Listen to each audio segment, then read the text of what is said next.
What is energy? If I say a person is doing lot of work, which means he is putting in lot of energy, we often regard that he is a very energetic person. However, in physics, we say that anything which holds the capacity to do work, or anything which is able to do work, we say that that object has energy. So what is energy? It is capacity to do work. How do I measure energy? Then the energy, I measure it in the same unit as that of work, which is joule. Credit for joule goes to the scientist James Prescott Joule. So overall, I say the amount of energy possessed by a body is equal to the amount of work it can do when that much amount of energy has been supplied. Are there any types of energies? Yes, indeed. One, mechanical energy.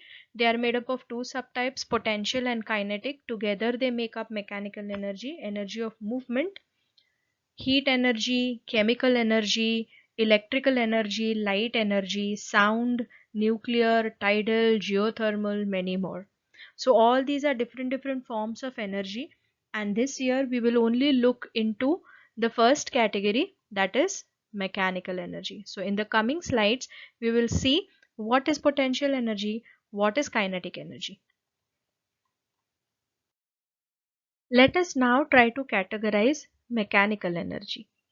Mechanical energy is the energy that executes work, or energy that enables a particular task to be done, that enables displacement of a particular object, force.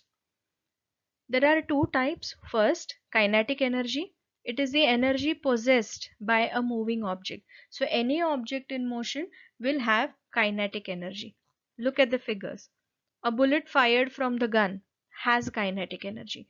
Speeding car, it will have kinetic energy.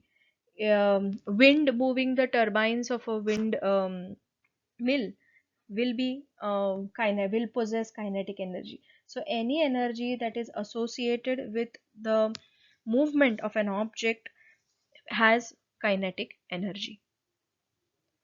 Then what is potential energy? Energy possessed by an object by virtue of its position or configuration. Position or configuration.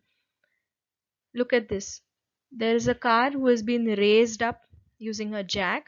The car that is raised up on that jack over here, this car right now is not moving, it is stationary.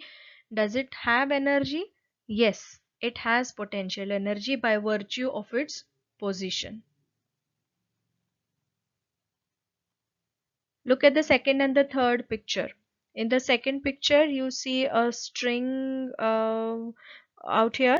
Does this string have potential energy? Yes, it does. It's a sling. You would have seen this toy. The loops keep dodging from left to right, right to left. So they have potential energy by virtue of their configuration. If you stretch them, it's a slinky. If you stretch it, it will have potential energy. If you release it again, it comes back to its original shape. That too will have potential energy. So by virtue of its configuration, this substance or this object has potential energy. Look at the third figure. Bow and an arrow. The arrow is being stretched across on the bow. Yes, it has potential energy by virtue of its configuration. So energy possessed by an object by virtue of its position or configuration is potential energy. Look at this figure carefully. A girl is holding a ball in her hand, and she is on top floor. Initially, that ball has potential energy. When the ball is dropped down, that potential energy, then the ball is in motion, right? So that potential energy then starts converted into kinetic energy, and the moment the ball will hit the ground and stop again it will have potential energy. So mechanical energy is sum of kinetic and potential energy. Let us see a mathematical derivation of kinetic energy. Energy possessed by an object by virtue of its motion, moving object. I consider an object of mass m moving with uniform velocity and it gets displaced by a distance s when a constant force F acts on the object in the direction of its displacement. Look at the figure. Initially, the object has initial velocity u, a force is applied, the object moves, it covers some distance s, and it attains a final position or it attains a final velocity v. Work done on the object causes it to change its velocity from initial to final, and we say that it produces an acceleration a. All these are my assumptions. Using third equation of motion, v square is equal to u square plus 2as. I am just rearranging the terms to get s is equal to v square minus u square upon 2a. We know work done, that is W, is a product of force and distance or displacement that is covered. And from Newton's second law of motion, I also know that force is equal to mass into acceleration. Let us substitute values for force and value of S that we have found out earlier in the equation. So I know work done is equal to ma. I get this mass into acceleration from this end, and I'm substituting value of s from what I got over here. Okay, so I'm just plugging in values. What do I get after this? Rearranging that term properly, I have W is equal to 1 upon 2 mass into bracket v square minus u square. Now initially the object was in a stationary position, it was at rest, so u will be 0.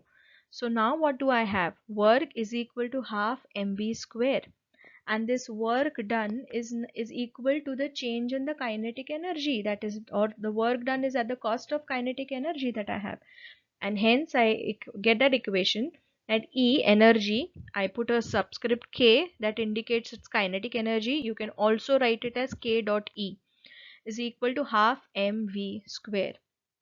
So thus we see that the kinetic energy of a body of mass m and moving with a velocity or speed v is given by the formula half mv square. Now if you look at the formula, you will understand that kinetic energy of the body is directly proportional to the mass, which means if the mass is doubled, the kinetic energy will also be doubled. If I reduce the mass, amount of energy required will also be exactly reduced in the same proportion.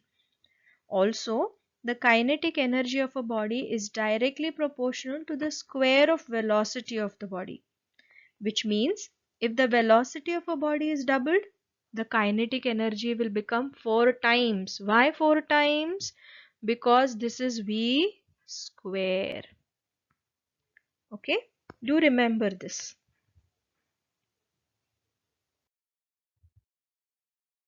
Let us now solve a numerical based on kinetic energy. Object of mass 25 kg is moving with uniform velocity of 5 meter per seconds. What will be the kinetic energy possessed by the object? Every time make sure that you know what is given. Here we know mass is 25 grams, mass m, velocity v is 5 meter per seconds.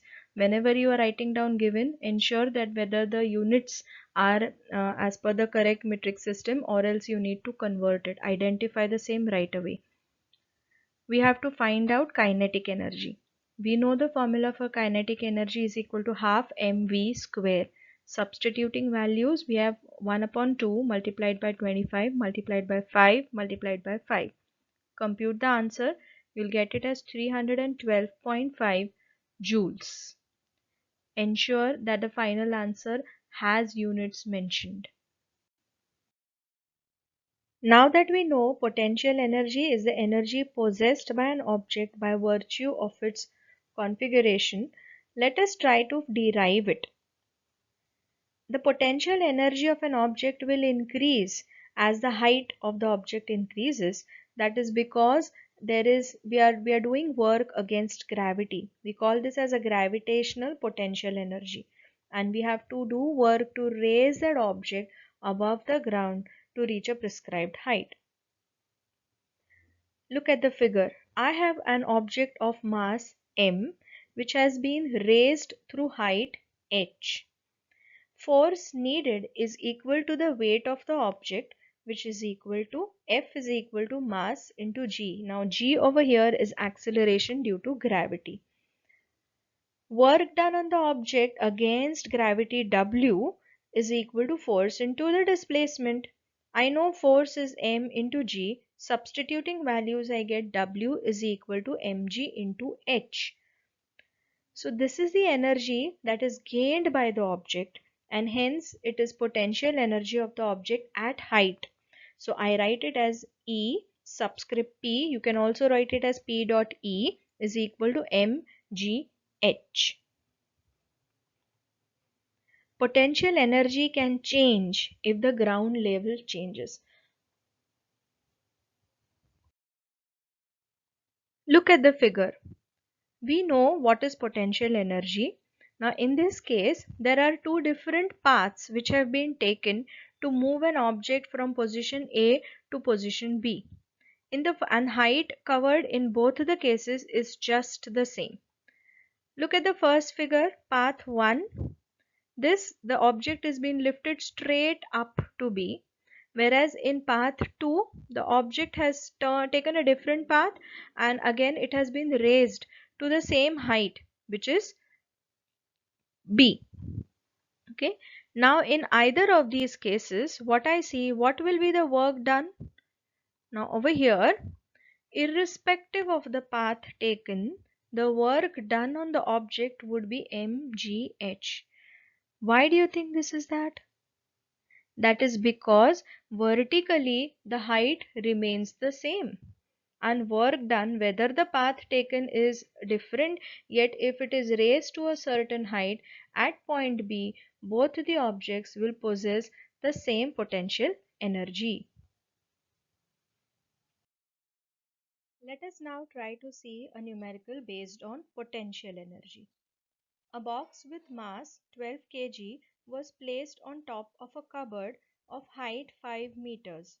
What would be the energy possessed by the box when it is kept on the top? Given, we know mass of box is 12 kg, so m is equal to 12 kg. Height of the cupboard is 5 meters, so h is 5 meters. Please note, whenever g, or the force exerted by gravity, is not being specified, you need to use it as 9.8 meter per second square. Wherever the teacher wants you to use particular value of g, that would be mentioned in the bracket. If not, then you take it as 9.5. We have to find out potential energy. Remember the formula? Potential energy is equal to mgh. So mass into gravitational force into height. Substitute the values, 12 multiplied by 9.8 multiplied by 5. Compute them, you'll get the answer 588 joules. Remember to write correct units.